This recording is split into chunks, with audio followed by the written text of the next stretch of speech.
It is more and more difficult today for physicians to sustain their practices than ever before. We find ourselves in an era when the pace of change in the delivery of healthcare in our country is perhaps as rapid as it's ever been.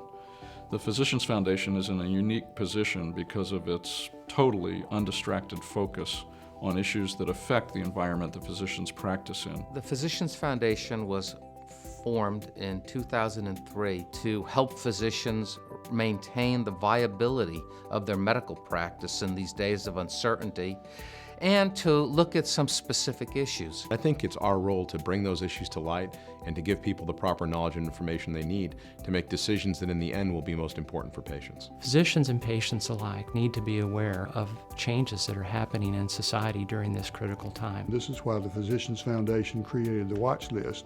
These are the issues that are going to be important in the coming 12 months.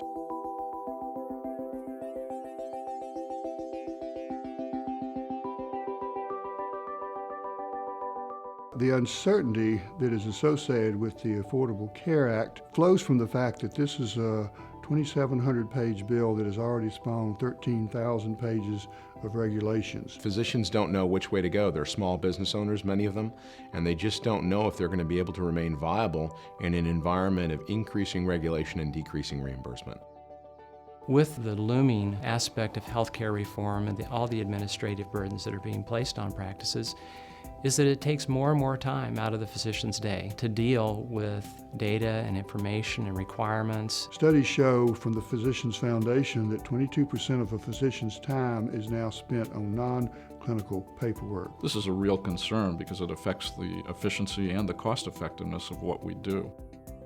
This tremendous rush, which is being fostered by the Affordable Care Act, into bigger and bigger systems, there's no evidence that they're better. And in fact, there's some evidence that we're going to raise costs and perhaps even lower quality. We have a situation where smaller practices are being forced to be absorbed into these systems, not because they can't provide high quality and cost-efficient care, but merely because the specter of a huge monopoly in a geographical area leaves them no way to compete. There are a lot of physicians who are essentially giving up the private practice model because they can't make it work fiscally. And in joining a larger group, we're very concerned about the loss of autonomy we have with our business and with our patients.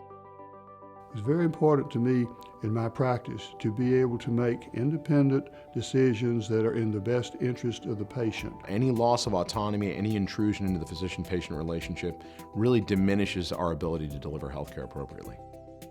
We are in the middle of a physician shortage right now as we speak. We are training the same number of physicians each year that we trained since 1996.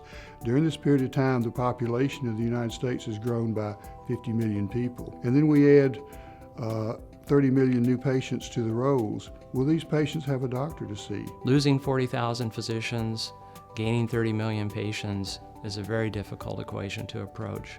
We need to be aware of it. We need to be making plans for it. We need to be addressing it in as many ways as we can. 2013 is a watershed year and important because in 2014, the bulk of the Affordable Care Act will start to kick in. Physicians Foundation is positioning itself and its resources to help doctors, to help their patients. I'm optimistic about the future because we have so many energetic physicians and medical executives on the Physician Foundation board. The biggest challenge we have is to make sure that the policymakers in Congress understand and are cognizant of these issues. I think that is a terrific challenge for us.